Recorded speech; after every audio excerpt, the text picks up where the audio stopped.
Welcome to the Nerdist Podcast number 580. Hey, Chris. Kyle, what are you doing here? I just was, wandering through your stuff and figured I'd say hello. Why aren't you wearing pants? Don't worry about it. Okay, I'm not worried. Oh, yeah. What? Don't worry about it. Okay, stop. Oh, Katie, this is where Kyle starts getting creepy. This is where we're going to discover this weird, seedy underbelly of Kyle Clark's life. Well, I mean, that's for sure true, but I mean, we don't have to advertise to America. You just advertised it. You're your own freak commercial. Coming this fall, Kyle's Dark Side. Coming this fall, Kyle. Oh, I can't wait for this fall now. We have a sponsor for this episode of the podcast. Ooh, who we got? Alien Isolation. What? Yes. Alien Isolation takes alien video games back to the roots of the franchise, Kyle. Oh, good. So, essentially, you are playing as Amanda Ripley, who is Ellen Ripley's daughter. That's right. And she's underpowered, Kyle. Yeah. She's underprepared. And wouldn't you know it? Xenomorphs. Well, when she left Earth, Ellen Ripley promised her daughter Amanda she would return home for her 11th birthday. And then, totally didn't. And then what happened? You shouldn't promise kids things if you're going to go off and be with aliens. So it's 15 years later, and Amanda is here's the flight recorder from the Nostromo, which I have a Nostromo patch. Do you? I do. I have a replica badass. Nostromo patch, and I sewed it to a sweatshirt. Awesome. Yay! But essentially, she finally wants to understand what happened. And in order to uncover the truth, Amanda is forced to confront the same terrifying thing that separated them. That seems like there's got to be a better way to bond with your parents. It could be aliens or abandonment. Yeah. One of those things she's going to discover. Either there were aliens Maybe involved, one or it was just represents like the other. Her mom was like, "I didn't really want." That's the twist end of the game. If Yeah. you find out that there was no alien, she's just sad. Alien Isolation is PlayStation 4, PlayStation 3, Xbox One, Xbox 360, PC. Worldwide release October 7th. So basically tomorrow. Yep. You can get Alien Isolation. I have gotten to play a demo of this game, and I would rate it as poop pants scary. Like, it's just nothing but terrifying. It Okay. is fucked up. Well, don't poop your pants. If it's Then possible. stop having aliens pop out. Okay, fine. Of your pants? Yeah. You're pooping out aliens. Yes. I guess it's better if you poop them out. Look, sometimes you fall asleep in a field and you wake up shitting aliens. This episode is Spike Feresten, who has written on a lot of really amazing shows, and is a super funny guy. Like what? I mean, was he some kind of writer for Seinfeld or something? I mean, it's like Seinfeld, and maybe he wrote the Soup Nazi episode. That's insane. But anyway, Spike has a new show called Car Matchmaker, which premieres October 14th on the Esquire Network. And basically, he's a super huge car nerd guy, and so he is like a matchmaker, but for a person's personality and the type of car that they should have. And he uncovers these really great vintage cars, and he's a good guy and really, really, really funny. And so watch Car Matchmaker October 14th on the Esquire Network. But listen now, the Nerdist Podcast number 580 with Spike Feresten. Yeah. Are you pooping now? I am. Okay. Why? Because I can see. Just know we all need to clenching your escape because jaw. we're now in danger. So but you're not. It's not even like oh, man! I didn't bring my alien diaper. Now entering Nerdist.com.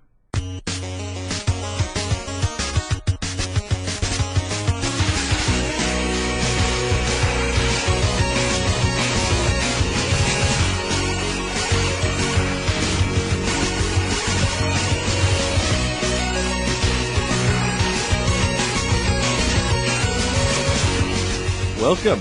Thank you. We already started. Hey, come on in. There she you can come is. in. Hi, Ina. Hey, how's it going?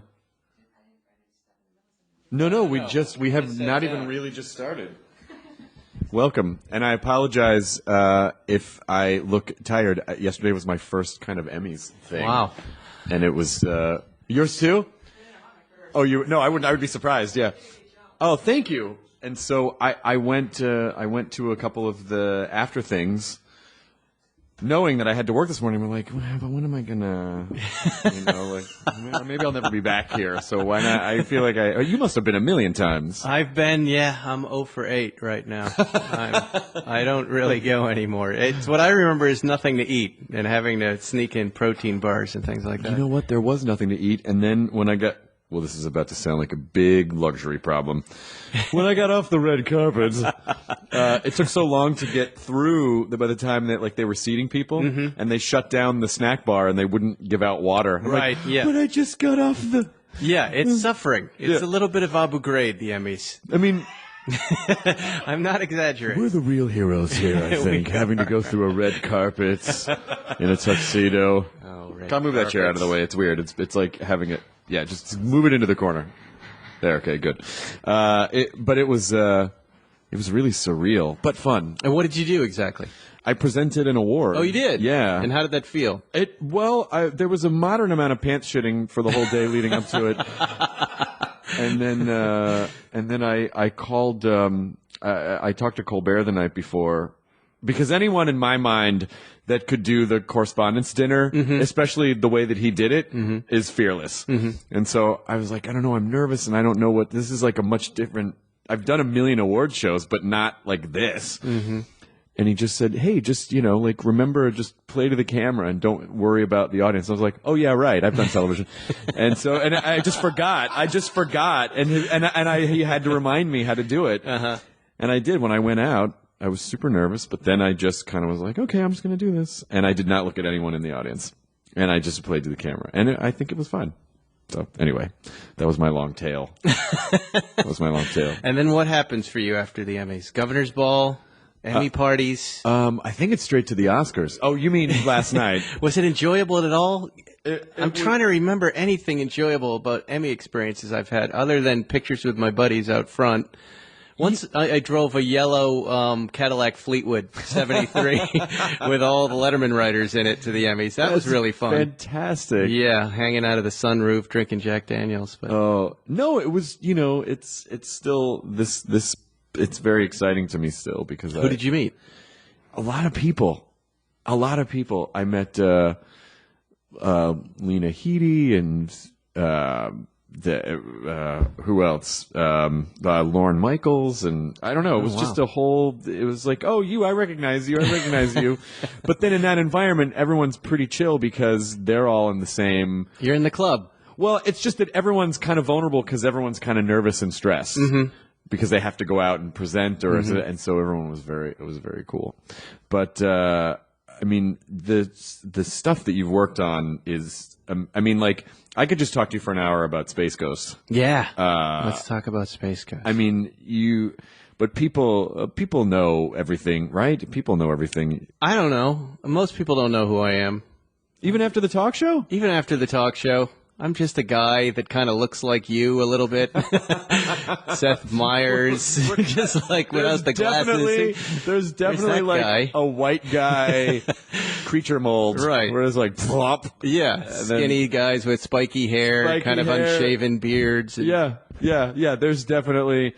Who else would be in that club? Joel McHale would be in that club. Well, yeah, he's a good-looking guy. He is a good-looking guy. He's a little different than us. We're spindly, wiry guys. He's also very tall. Joel's very tall. Joel's a giant. Yes, we're different. He's a gentle giant. In fact, people probably think we're all the same guy with just different glasses and hair. We're the same guy. Well, now that he's super famous. But Aaron Paul would be in that. Oh yeah, Matt Bellamy from Muse would be in that as well. There are only about 158 human prototypes. I think we're like 68s. We're number 68s. That's what we are. Whatever the Detroit of humanity is, like we rolled out of that factory line. No. Look at meerkats. I mean, it's the same with people. We're 68s. Yeah, we should have our own little club. Inspected by, and then we get like a little inspected by stickers. Hey, I thought you were great on Bill Maher the other night. Oh, thank you very much. I love that show. It's one of my favorite late night shows. Have you done it?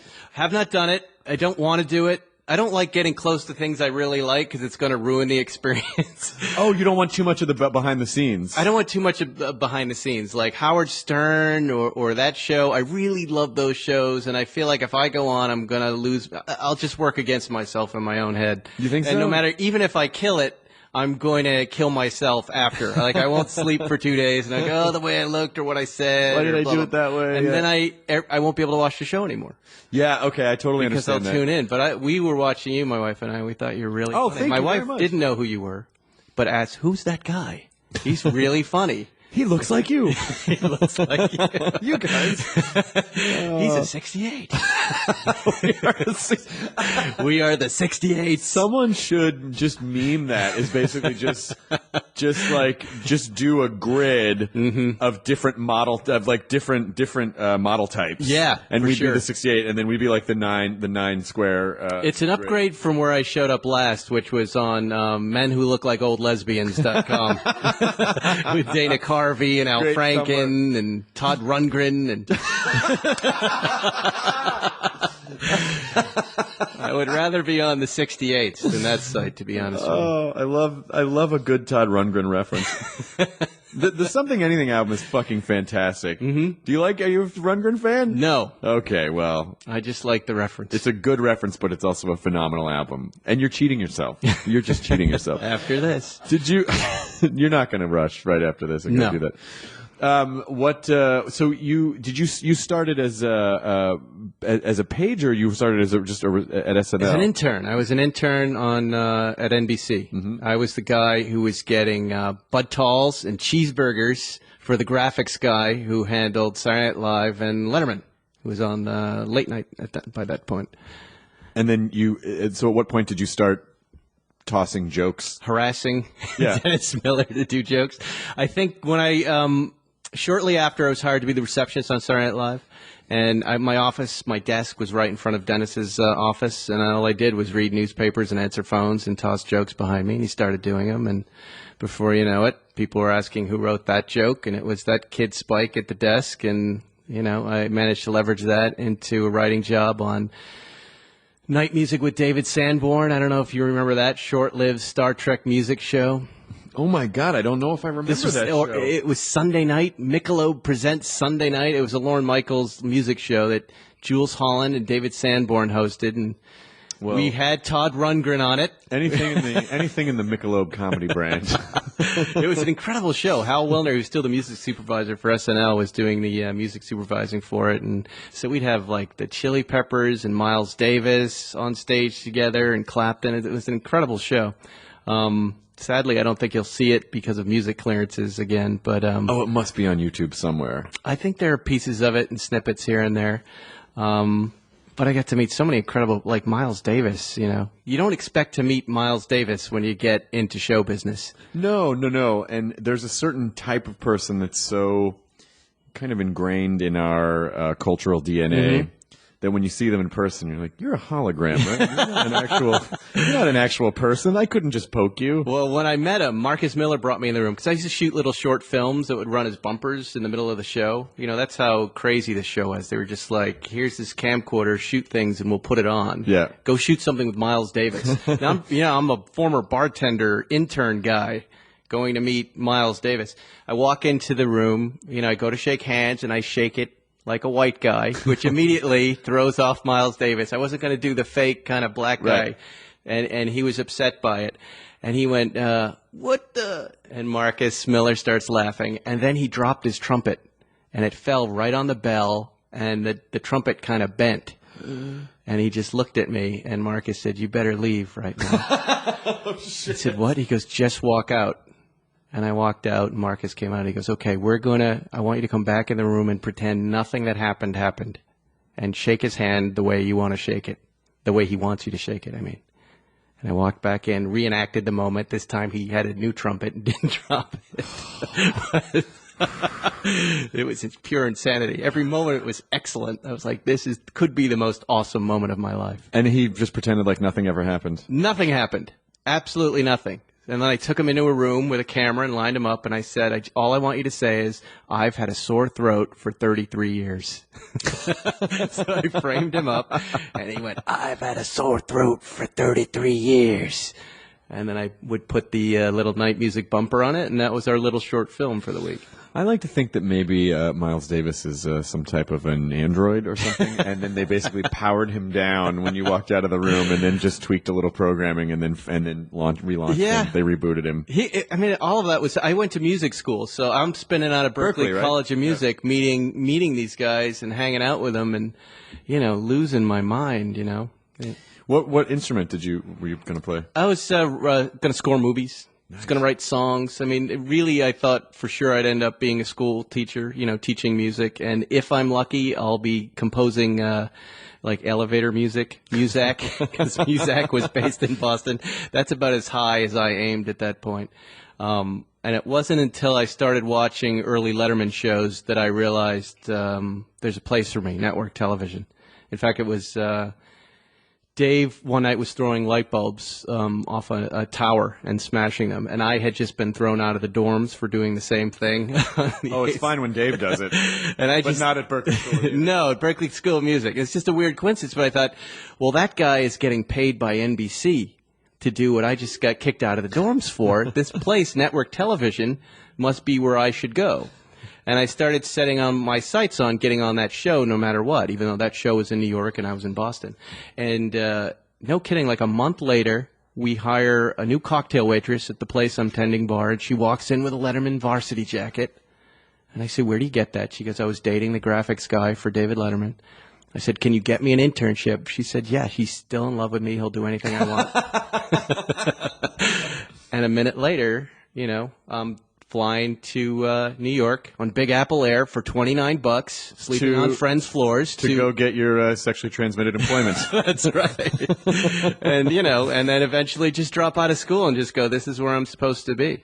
Oh wow! And so the whole time you were there, you must have always had your eye on, okay, now I'm in this department, but that's where I wanna. It was basically, were you just basically like leapfrogging? I was just in. I felt like I was in a movie. I was just in. This is a show, and Saturday Night Live was a show I grew up watching. So I read the first Saturday Night Live book, and I'm like, shit, there's Al Franken. Oh my God, there's the Lorne Michaels. You know, Senator Al Franken. Senator Al Franken. You know, just meeting these people I'd only read about and finding out that there's this career called comedy writer, and these guys get paid to be lunatics and to just write funny things. Didn't even know that existed, or I would have been, you know, going to college for it if I could have. What year was this? Were you working at Letterman? Geez. Letterman, I worked 1990 to 95. Was he enjoying it at that point?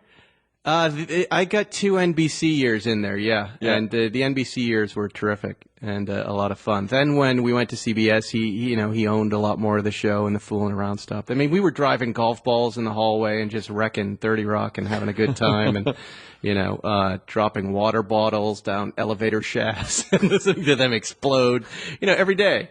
And then we went to Ed Sullivan, you know, we had to kind of grow up a little bit. Class it up a little bit. And then Class it up. That's where he started wearing full suits. And fancy shoes. Did he? I don't know. I wasn't paying attention to the clothes. No. Well, but the clothes really defined the tone. Mm-hmm. Like the original show was like he was the guy that wore the kind of sport coat and the sneakers. Right. And then when he went to CBS, it was like full suit. Yeah. Which to me was very much a tonal shift. Yeah. In, okay, we're grown-ups now. Right. You know, now we're in prime time late night. This is grown-ups. Kids will watch, you know, like this isn't just for.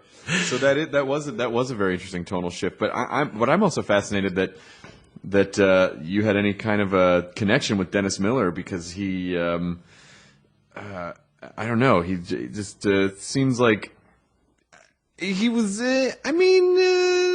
not a super nice guy back in those days. Really? From my experience with him back then was he was super nice guy. Well, then, okay. Super nice guy. You were maybe on. I mean, I'm nobody walking in and answering phones and saying, hey, would you read some of these jokes? And he's like, yeah, sure, babe. Yeah, whatever you want. See, that makes me very happy. You know, and then doing them. My experience with him was at the 1995 Video Music Awards, and I was working at MTV at the time. Mm-hmm. And he was such a dick. Oh my God, he was such a dick. It was unbelievable. And it crushed me because you know, his black and white special, I think, is one of the best stand-up What did specials. he do that? Why was he such a dick? He was there, and he was. My friend Rick Overton was writing with him, and it's funny to think about the VMAs. It's funny to think about Dennis Miller hosting the VMAs. Those two things could not seem more incongruous. Right. And he was there, and I was. He kind of got mad at me. Or he kind of laid into me because I wasn't really talking to him. I was telling Rick Overton the story about Courtney Love's sound check. And she just had this meltdown because she wanted to start rehearsing, but they hadn't plugged in all the instruments yet. She was like, why don't you guys play? And they're like, the instruments aren't plugged in yet. She was like, shut up, Eric. You don't even know how to play guitar. Like, she literally said that. And so she just kind of had this weird meltdown. But it was obvious that it's like, yeah, but everyone's like, just give it a second and then everything will be plugged in. So I was telling Rick the story, and he was like, Jesus Christ, man, she totally, her thing worked. You're talking about her. Like, he laid into me for, like, retelling the story. In other words, like, you're giving her attention, but it was right. But it was really like, it felt like I was being bitten, and it really hurt because I was like, oh, I'm sorry, comedy hero. I mean, I watched that. I watched that special so many times. Yeah, and it was such. Do you still watch it now, or is I haven't watched over? it. I haven't watched it in a long time because Don't you think everybody has their moments? Like, I had an awful moment with Bill Murray that still bothers me to this day. An innocent question asked at a urinal, and he just went off on me, and still to this day, I believe, hates my guts. But hates my guts. no, I think he probably still thinks about it all the time. He does. I'm telling you, it followed me for years. Well, it was such a simple little, and I don't even think it's a mistake. You tell me if this is a mistake. Okay, all right. This is 1994, and it comes around to the writers, head writer, I think Rob Burnett says, Bill Murray's looking for an idea to do tonight. Anybody have any ideas? And I pitched out this whole idea where Bill, from the guest chair, looks out into the audience right at the beginning of his slot as a guest, and sees a pretty girl, and says, "Excuse me, Dave, that woman is just so distractingly beautiful. I have to." And he just gets up and he walks out of the guest chair. And then throughout the show, they get engaged, they get married. Oh, that's fantastic. They come back in Act 5. We've got our second child here.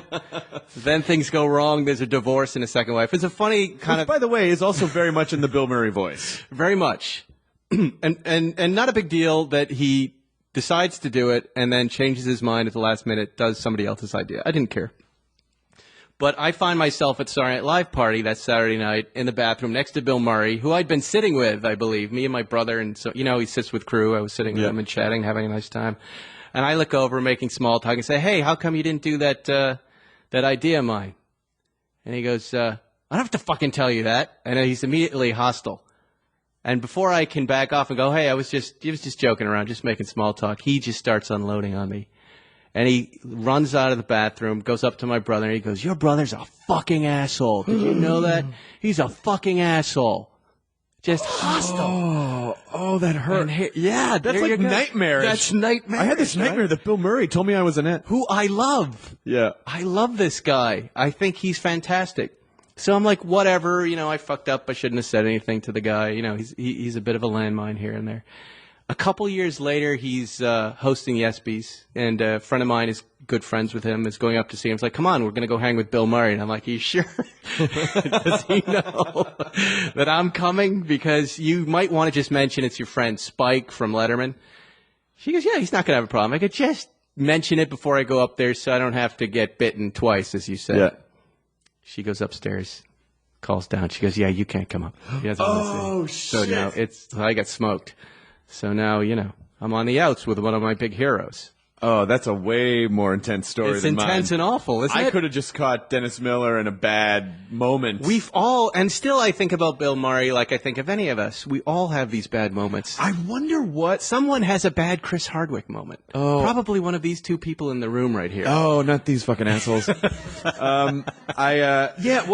Because throughout the course of your day, you'll have a lot of different emotional tones throughout the day, and if someone just happens to catch you and you're not even thinking because your head is in something else, and then that's their experience, that all of a sudden sort of supplants that becomes your avatar in their head, the rage avatar, and to you might be like, "Oh, I don't even know I don't know." But the Bill Murray story sounds like it's definitely you. He loses it, and I'm just nervous.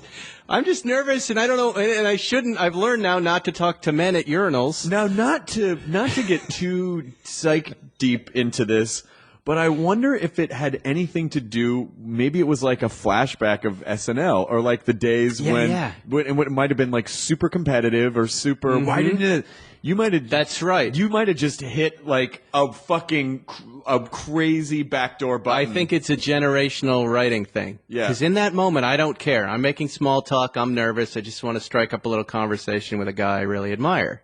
Yeah. Yet, you're right. I've said something generationally, which I've bumped up against before. No, he starts yelling at me in the bathroom. It's just like, Jesus. And 94 is post Groundhog Day Bill Murray. So he really is like he's still now he's ascended to like mythological status. Yeah, and by the You way, can just summon him and he has just turns done up. another one of my bits. When we first went to CBS, I had him writing something on Dave's desk. Oh, the idea was we're over at CBS. No one's going to know who you are, Dave. You've only been on NBC. These CBS people have no clue who you are. I'm going to fix that right now. And he spray paints the word Dave on the front of his desk. Of course. Yeah, and he does it, So it's not like I cared at that. I had written a couple of Bill Murray pieces before. Oh, my God. But jeez. Yeah. Well, if he's ever on the podcast, I'm going to be like, we recently don't, talked please. There was just a real and or fake Facebook Bill Murray going around that we all thought might be real, and I get banned from that. So even the fake Bill Murray who may have been real, He might have just decided Banned in that me. moment, you know what? I need a nemesis, and I'm just going to pick this guy, and I'm just going to funnel all of my... Well, it's awful because I like him. Sorry. I like him. That would I would be heartbroken. I mean, I'm amazed that you recovered from that. Well, I will try to patch things up with you and Dennis if you can help me with I Bill appreciate Murray. that. I think Dennis would probably be like, "What the fuck are you talking about, man? I don't even fucking. What do you mean?" But the training grounds of SNL and Letterman, and then Seinfeld, which I mean, 3 completely different types of rooms. Is there one that you prefer in particular? Letterman probably sounds like a beast. They're all wonderful. They're all like comedy college. Letterman was really lots of reps. That's 5 years, 6 pages of writing you're generating every day. It's really a great workout. You get really sharp and good, but you're honing in on, we used to say Dave's comedic sensibility for the show was like, if all of comedy was a football field, what Dave wanted was like 1 square inch that you would just mine down to China, and it would evolve slowly, but that's what working on any late night show is. That's not just Dave. It's just like we talk about the day's events, and then we talk about just these subjects. So that, that's quite a workout where you get really good at a certain style of writing. And then, Seinfeld is a very different experience, but liberating in a different way in that Larry and Jerry only wanted you to come in and tell stories that happen to you. In general, they would say, we don't really want you to write something. We want you to come in and tell us what happened to you at the cocktail party last night that you thought was odd and what you wanted to say or wanted to do. So it's almost like it almost kind of sounds like an alternative comedy show, where there was an alternative comedy show that the first time I watched alternative comedy was in 1992 at a show called Uncabaret. And Uncab, the whole thing was you can't do jokes, you just have to tell stories about what happened, but should feel organic. Right.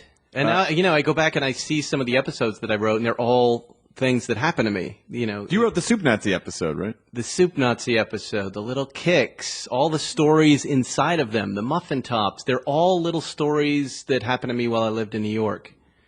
Some of them in L.A., the talking stomach. I mean, it's kind of. I wonder why.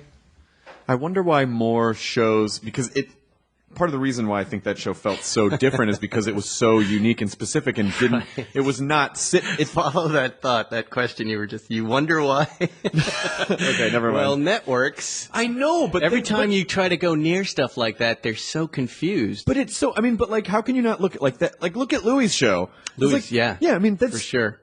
But I always say that that a network would look at Louis' show.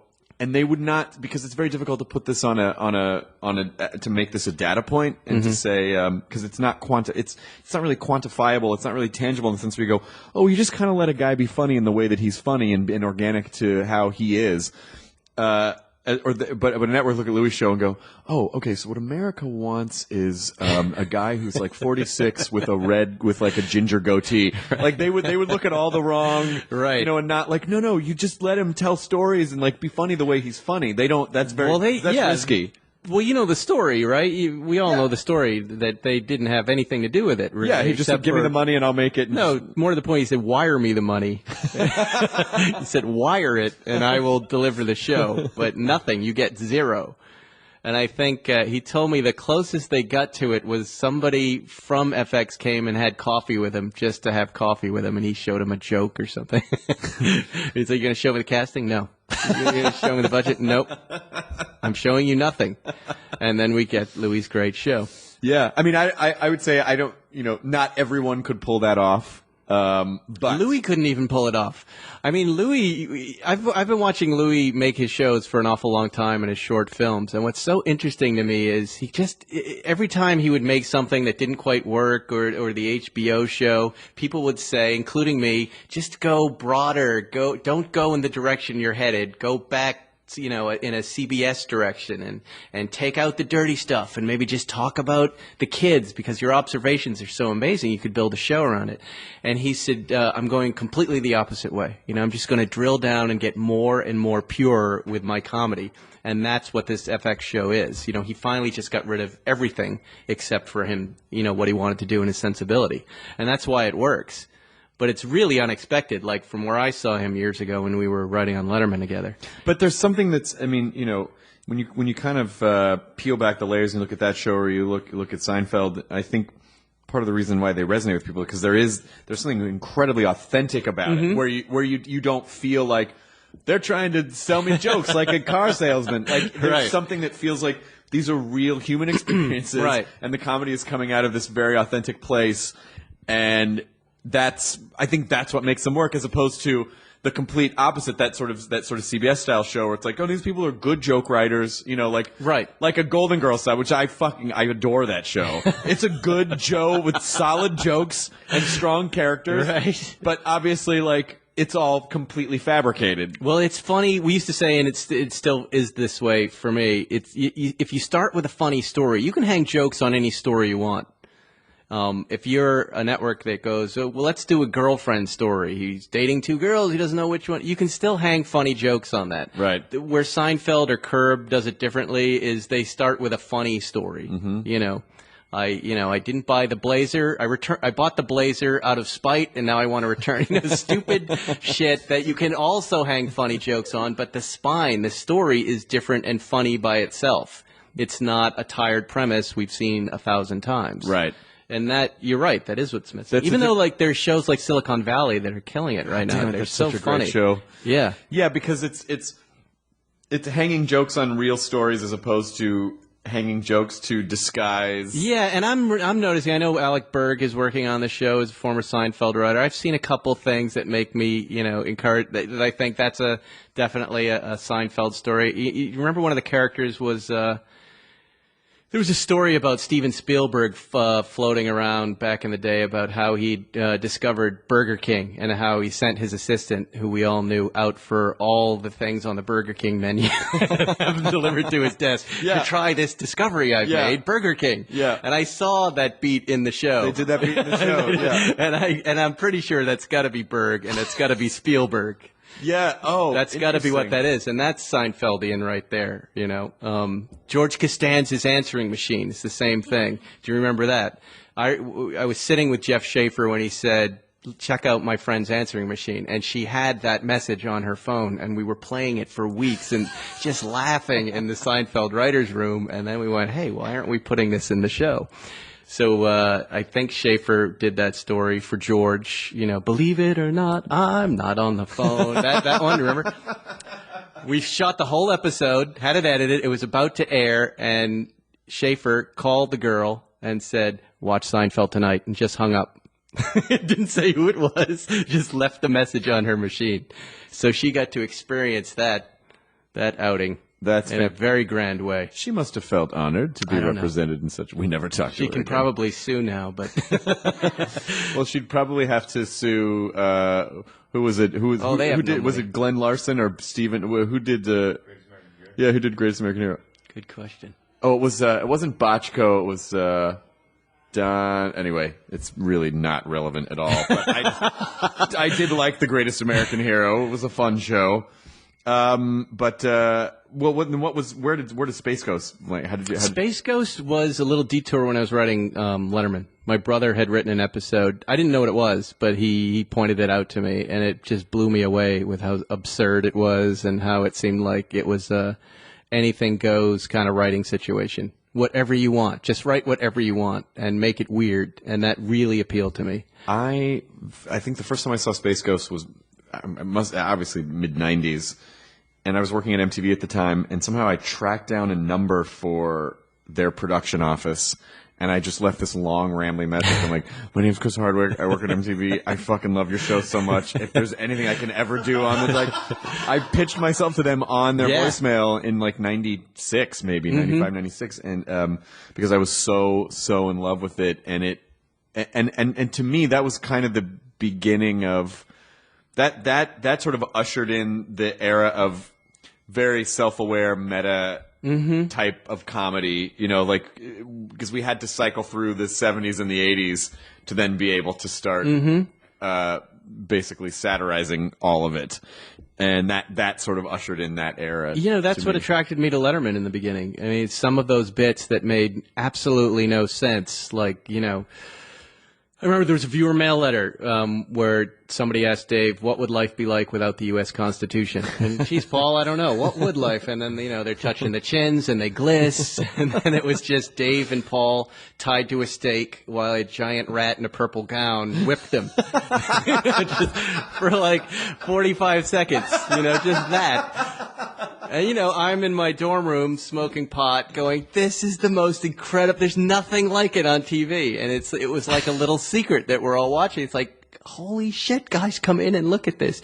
Or the tribute to the troops. Do you remember this one?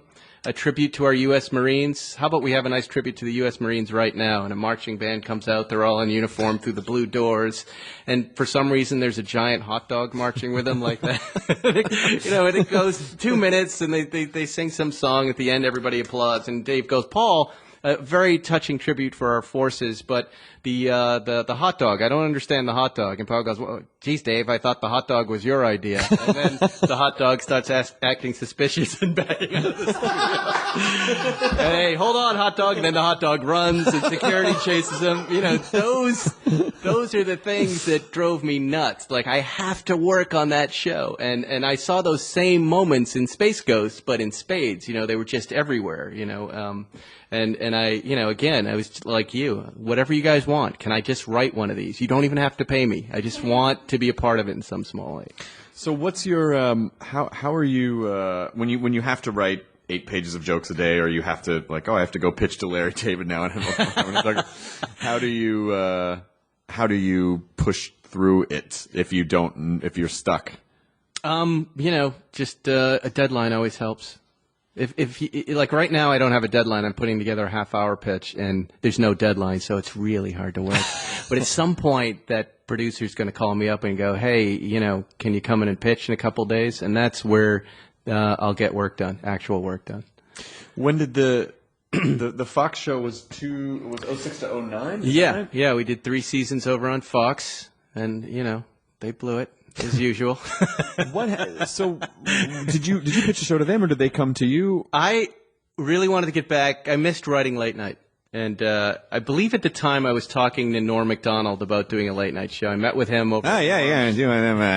And I said, you more than anybody should be hosting their own late night show. This is maybe 2005. And I said, why don't we put together a pitch? And he's like, well, what's the pitch? And it's like, you hosting a late night show is the pitch. I don't get it. Like, what's the point of view? Your point of view is the point of view. You've seen these shows, Norm. Yeah, sounds good, but we need an idea. A late night with Norm Macdonald. He just, you know, right over his head. And, I got frustrated with it because I'd written up some, you know, bits, like 2 or 3 pages of things that I thought were missing from late night. And then decided to take them out on my own. Called up CAA and said, look, I want to try this. You know, Conan obviously has done well. Why don't we go in and see if we can sell it? And walked into Fox. Just, you know, it's one of those things that just happens. One of those magical moments. There's so much pain in this business. There's so much incredible pain. Then there are these incredible moments that happen that surprise you, where we walk in on the same day with the right production company that had just sold something great to Fox, and they're just so happy. Yeah, we'll take that too. We make a pilot, and suddenly they're like, you know, I remember we made it for Mike Darnell. And, yeah, I know Mike. Let's see, the crew over there at Fox TV, and And we shot it. I think we shot on the Best Damn Sports set. Mm-hmm. That's what we did. We shot one pilot. I felt like, it's insane. You've done this job before. Mm-hmm. It's completely insane, though. I'm not a comedian at that point. I'm just a guy, a writer hopping behind a desk. And, I think about a 20-minute presentation that I think does well. Jason Bateman does it. Seinfeld walks out. I don't know how I got those guys, but they were part of it. And then I didn't hear anything for 3 weeks. And I was driving down Little Santa Monica in Beverly Hills, and the phone rang, and it was Darnell and Gail Berman, who was the president of Fox at the time. And they're like, "We love this. You're going right on the air." And I almost crashed into a mailbox. This is not the call you usually get. No. I had one wheel up on the sidewalk right by K Chocolate. You know where K Chocolatier is? Just stunned that I'm just like, I'm not hearing what I'm hearing. And we're going to pick up the show for a year. Congratulations. And then they hang up, and I don't, and I'm driving home. I was in a Volkswagen Passat. I remember, for some reason, I remember that car. Just going, and I call my wife. I'm like, the most fucked up thing just happened. That stupid little presentation thing? Because I'm a writer at that point. I'm not, I don't expect this to work out, but they really loved what Conan was doing, and they thought this is the way to build the next late night franchise. And they thought I'm the guy, and I'm laying in bed dying of excitement and fear at that moment, like freaking out. So we have a big lunch scheduled the next day with the Fox people. Let's go celebrate. They're ordering 46 episodes. And then 2 weeks later, Gail Berman leaves Fox. 2 weeks later. And now everything is on hold. The red blinking button on the phone just beeping. No, you're fine. You're fine. Everything's going to be fine. But it's not fine. You can tell it's not fine. And they hire Peter Liguori, and Peter watches it, and he goes, "I really like this, but just let's take this slow. I think we want to shoot some more pilots." And oh my God. Another year goes by, and we shoot 6 pilots, and eventually get Peter Chernin on board, and the thing takes off and launches, but more under the radar than it had been 6 before. 6 pilots. Yeah, we shot 6 pilots altogether, let's say. I believe we shot 2 or 3 hours that night, just had multiple guests and chopped them up into 6 pilots. But it was just one big shoot. And then with the idea being we were going to cut it into a sizzle, and then, what it ended up at the upfronts, which I didn't expect. But, God, that feeling of never... It is it really does train you to never feel safe. Like, where you're always just like, okay, all right. It trains you to just not tell anybody. Yeah. Because your show's picked up. You haven't read about it yet. You have to read about stuff first. That's the new rule. Once you read about it, everything's fine. Until you read about it, keep your mouth shut. So now I'm just a guy walking around Hollywood going, "Yeah, no, I'm going to be the Fox late night guy." And they're like, "Yeah, right." No, they said. Gail said. She said. I know. And, well, she's not there anymore. No, I know that. But but she did. I mean, we are crazy, and it's really one of the most exciting experiences of my life. And not long after, I went to an affiliate meeting in January where they said, "We just want you to meet the affiliates in Las Vegas." And on Tuesday morning, they picked the show up on the anniversary of Johnny Carson's death. I remember. January. But hugely exciting. And then we were off, kind of building this little late night franchise with no money and next to no support. And go ahead, you guys have Saturday night, have some fun, and see if you can make some noise. And so what's interesting is that they gave it 3 year. And then, you'd think, we were doing really well. I mean, we were very viral. Hulu was new, and we had the top, before viral content was viral content, which is everywhere now. We had higher hit counts than Tina Fey and Sarah Palin and The Family Guy. We were putting out some really great stuff and becoming a very viral show that was making noise, and clips would roll the next day on The View and things. So we were doing our job for a show that I think was budgeted at $300,000 an episode, which is ridiculous for a late night show, and with no promotion. Not a single billboard, not a single magazine ad, and maybe 1 or 2 network promos in 3 years. Mm-hmm. So we were doing well, and it came down to them not wanting a late night franchise. Them not having the space because in syndication they had all of these shows, and they didn't quite know what to do with us. Yeah, that is that. I think most people probably don't understand about how television works is that there's obviously different departments. In one department that handles time slots for stuff like reruns, and then another will handle original programming. And in a lot of cases, they just start doing math and they go, oh, well, if they're getting the same numbers, we can get X amount of dollars for this syndicated show, but we're not producing, right. we're not. Well, in this particular case, as you probably know, I don't know if you deal with affiliates on Comedy Central. It's these small businesses around the country with guys running them. They have 3 or 4 stations in Minnesota. Mm-hmm. So the president of the network can say one thing, but he's then got to go now to the different affiliates and convince them. Right. And they're like, well, why? What do you mean the Spike Show? Right. Gilligan's Island is doing great. We don't need this guy. You don't understand. They built stuff out of coconuts. No, I know what the show is. They've almost found them. They're going to get off the island soon. I always feel like, though, why not invest in something that could be a big, really give a channel an identity as opposed, because syndication doesn't necessarily Mm-hmm. But a face, like personality. Yeah, it definitely would have helped. But all things considered, we are the longest running late night show in Fox history. We did do an excellent job. I'm very proud of the work we did there, and very happy with what we created. Did you immediately want to take the show somewhere else, or were you just, by the time it was done, were you just done with it? No, I did. There's just nowhere to go at that point. NBC was very happy with what they had going on. CBS was, where do you go? What do you do at that point? I just retreated. It was a rough year. It was. I think I got canceled about 2 weeks after my dad died, so I had that 1-2 punch. Not to bring everybody down, but no. There's not much fight in me left at that point, and, right. and I'm just, we had just had a baby, and I was just like, I'm just gonna be a dad for a year and chill out, and right. So. Yeah, I had the opposite. Well, I had it. I mean, my dad died last year too. So sorry to hear. No, of course. So I know that. I know that pain, and I also know where other stuff happens, and you're like, this just isn't as bad as that.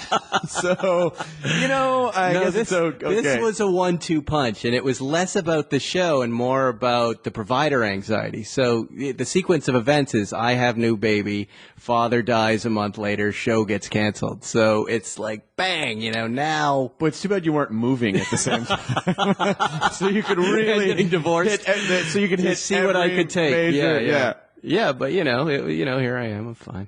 Yeah, you're fine when your late night show gets canceled, folks, and your father dies in the same way. You'll be fine. You'll be okay. You'll be fine. You'll be here with Chris. It'll all be just sitting fine. Here, we'll be talking about it at the same time. Did that do anything to you writing wise, or did you sink into comedy at all to get to deal with it, or did you have to put comedy aside for a while? No. Comedy is always the same. It's work. It's fun. It's a privilege to get to do it. And I think the only thing I really did was just kind of retreat into just my friends and family a little more. And but I think that happens normally when you have kids, anyways. Sure. You're just around that stuff, and not making this business so important is definitely a relief.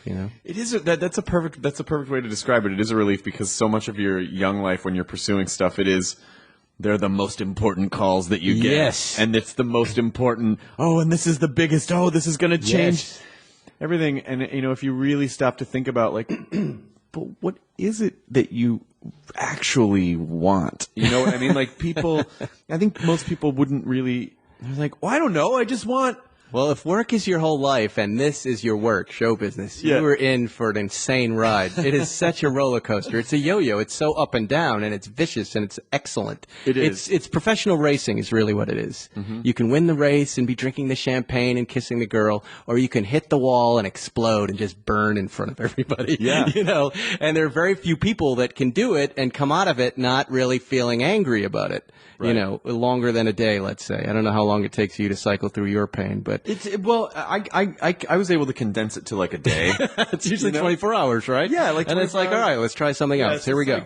You know what it is? It's like a mild food poisoning. Right. Exactly. It just gets through my system. That's right. There's diarrhea. Yeah, and there's pain. And then you're fine. I'm on the floor crying, like grabbing my stomach, and then a day later, I'm like, all right, I think I'll try a taco today. And then you're calloused. Yeah. No more baby skin. Once That's the baby right. skin goes away, you're fine. Yeah. Give me the raw meat. What do you got? I can take it. Then it just becomes that. Mm-hmm. But I think it's it is dangerous. It's a dangerous, because if that is the only thing that you have or you care about, then it's so hard, especially in this business, not to throw your self-esteem into all the external things, like work or whatever else. And don't believe any of it. That's the safest space. Yeah, don't believe the hype, the bad. Just walk through it like Cary Grant. Just smile.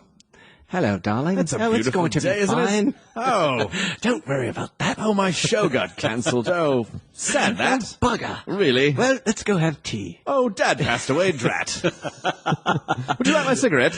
That's it. Cary Grant theory.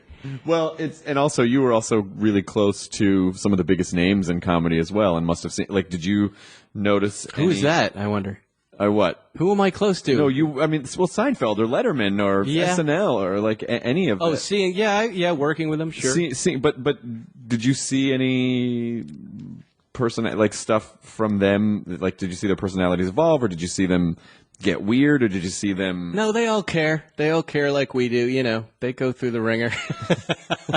It matters as much as we pretend it doesn't. It does. Right. Yeah.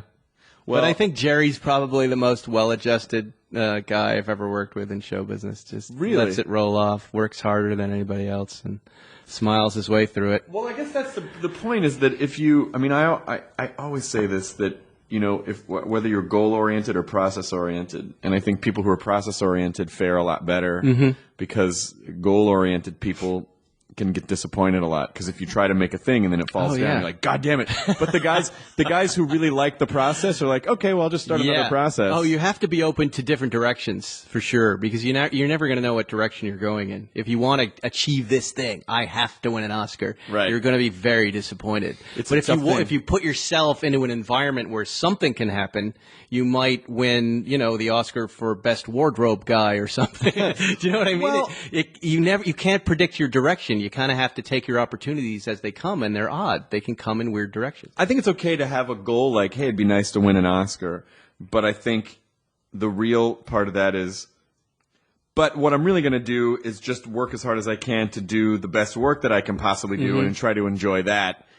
And then if you sort of, if that's kind of in the back of your mind, I think you can sort of get led in that direction. But ultimately, you should be focusing on the work and not the fucking... Right. Because that one moment also must be very unsatisfying, in the sense that then you get it, and then a second later you're like, I'm falling! What do I have to... It's like the end of Princess Bride, where he's like, I guess I'm not in the revenge business anymore. Right. Like, what do you do when you finally... It's a perfect segue for this new show, actually, because I created this new show because I wanted to create a perfect day of work for myself. Uh-huh.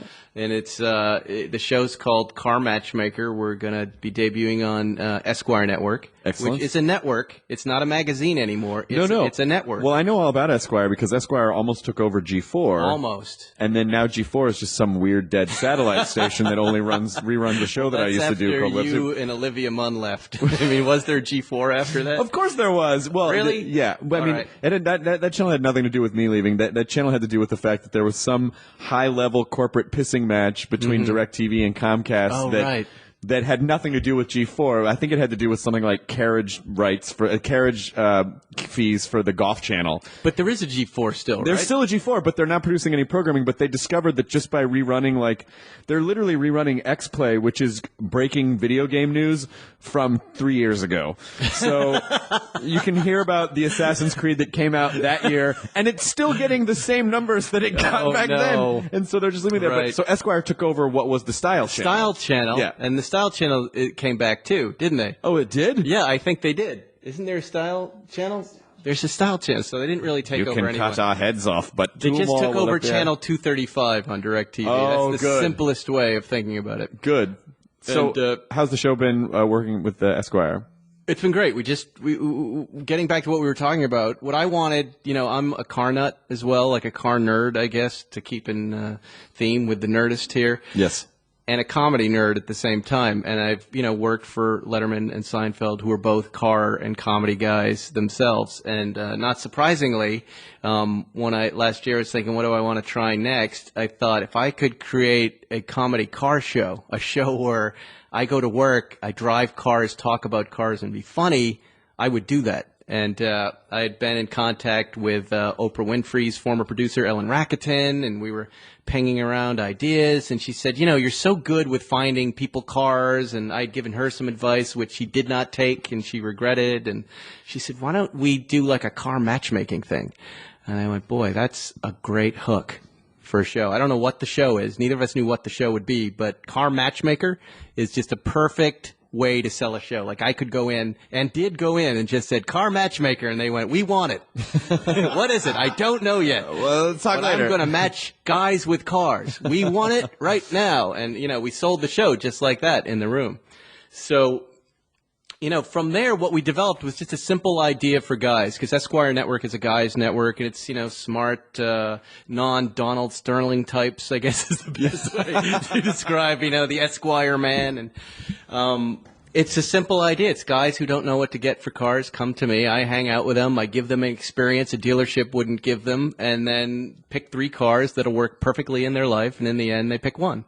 Just a really simple format that I can then do kind of late night comedy in.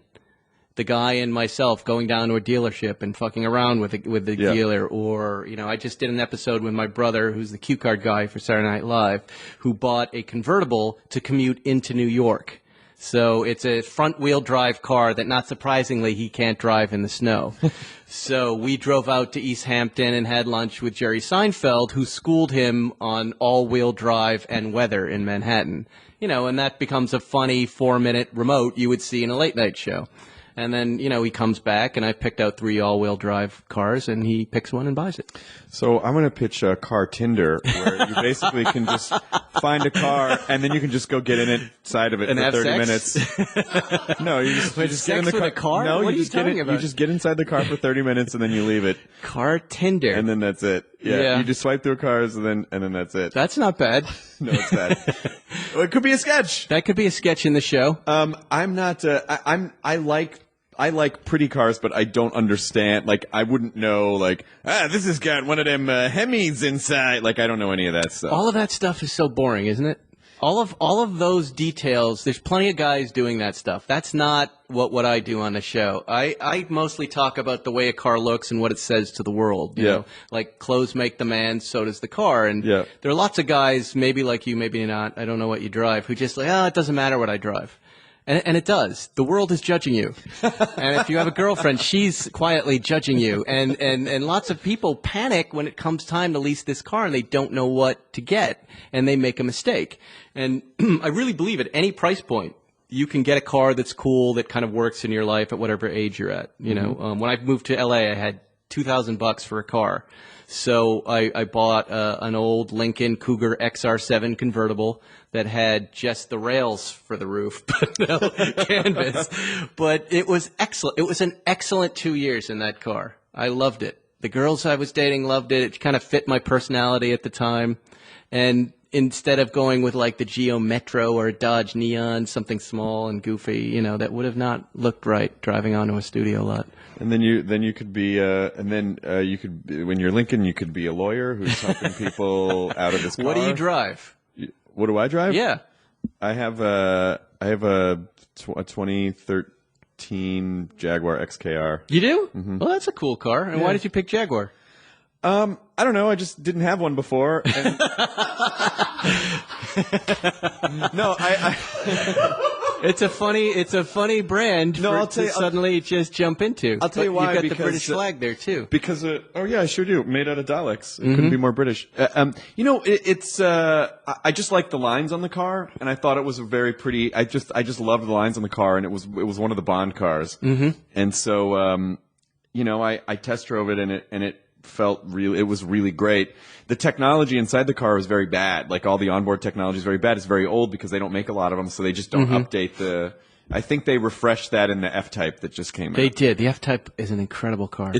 Now, I didn't know much about the brand at all, and I just drove. We did a special Jaguar episode where I drove that F-Type convertible, and I lost my mind.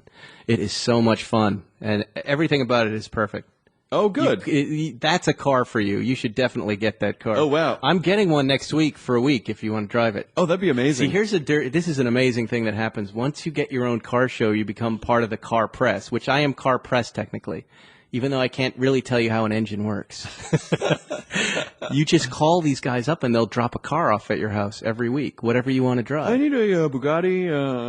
I'm in a G-Wagon right now. I've always wanted to drive one of those goofy Kardashian G-Wagons. So I called up Mercedes and they said, it'll be in your driveway in an hour. Wow. And I'm driving it. And so every week I get something new and interesting to drive, from like Nissan Leafs and Nissan GTRs to the latest Porsches and Fords, anything. So I think I've driven just about every car in the world in the last 4 months. I was kind of interested to see the BMW i8. Are you driving that? We just saw those up in Monterey. They haven't come out yet, have they? They are. They're out. There were a ton of them in Monterey for Car Week. In fact, at the hotel I was staying at, there were 7 of them, like all lined up there. Wow. And they have their own specific, beautiful sound. They look like they sort of look like Tron. Tron. I'll tell you, the design is very polarizing gender-wise. Men like them. Women really seem to hate them.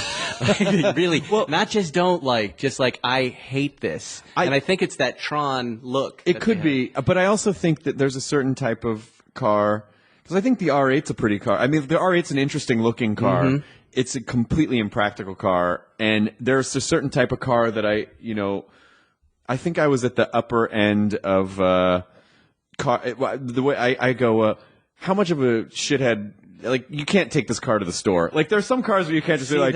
That's not exactly true, because that's the car that guys who don't want to drive Ferrari 458s buy.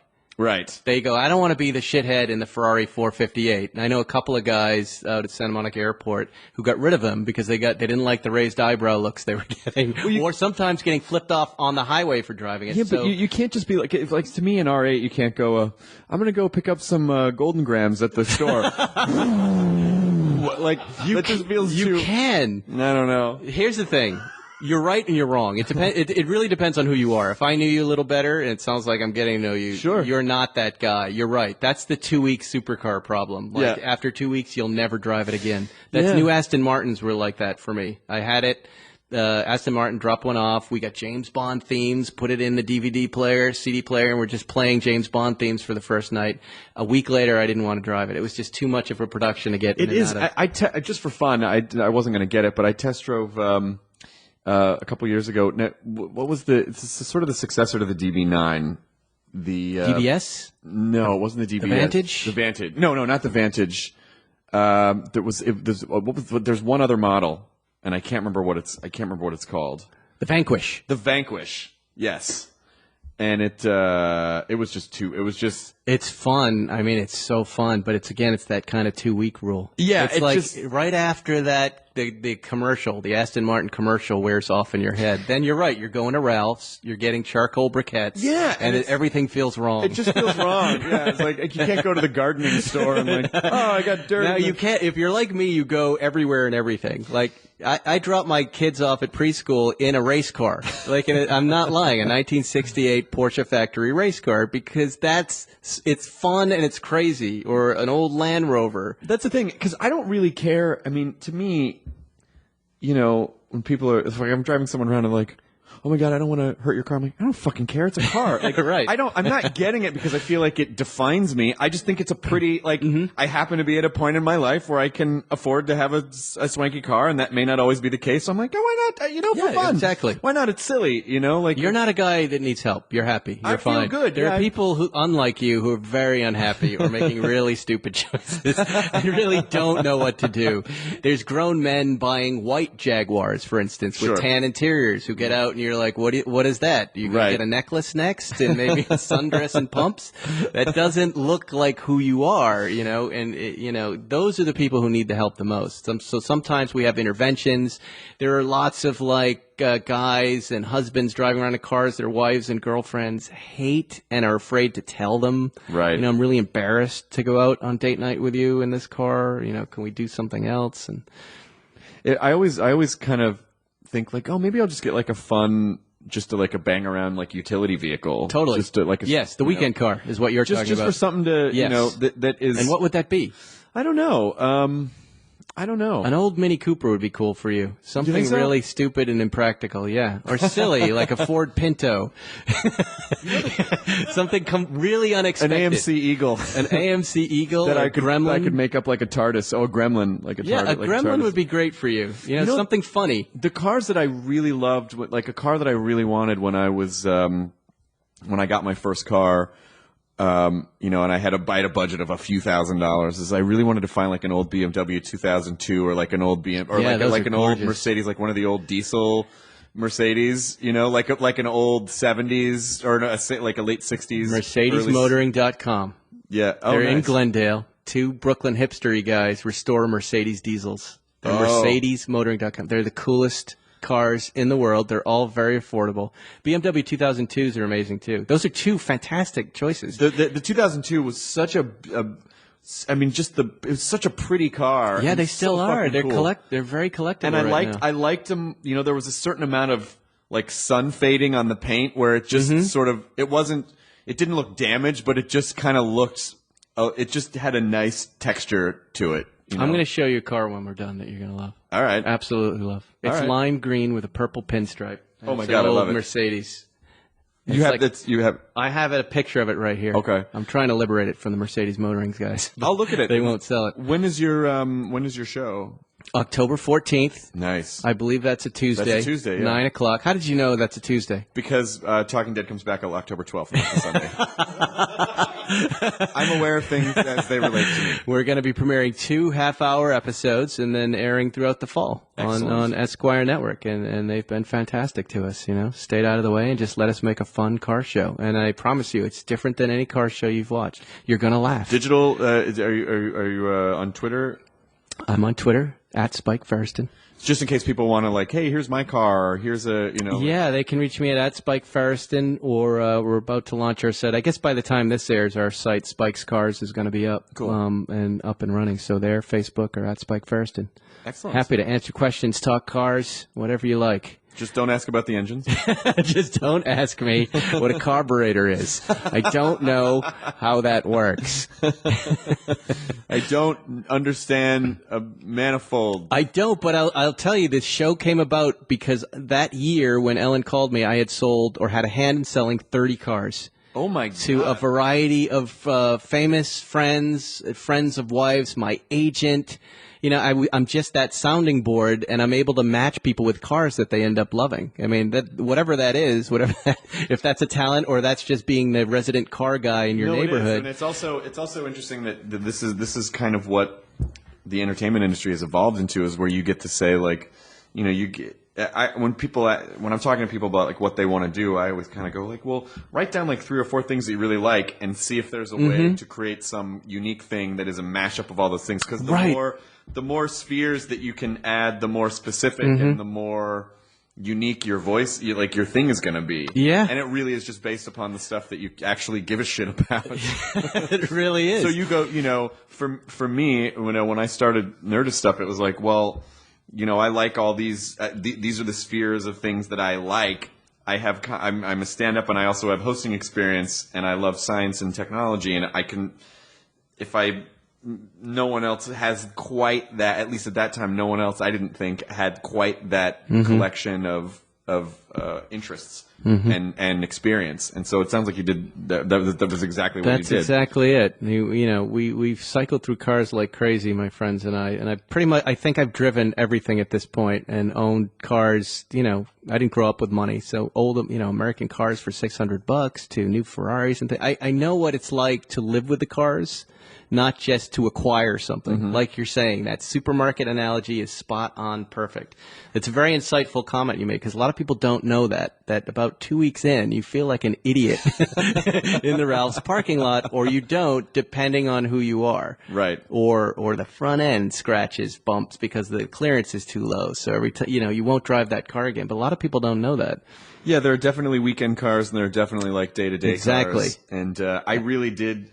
For the first month that I had this car, I felt like a cock. Like, and I felt like everyone was looking at me, and I felt like but again, This is the "you're going to be dead" rule, though. This is another one of my rules. You are going to be dead in 20 years, maybe 40 if you're lucky, right? Nothing that happens here matters. Nothing.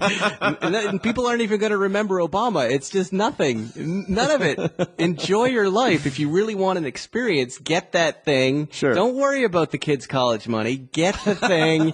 Drive it. If you do it right and it's old, you'll make money on it, and have a few nice weekends in it. Go for a few nice drives with your friends. Yeah. You'll thank yourself. That's all I do. That's the favorite part of my week is putting my kids in the car and going for a cruise out to Malibu and just driving through canyons.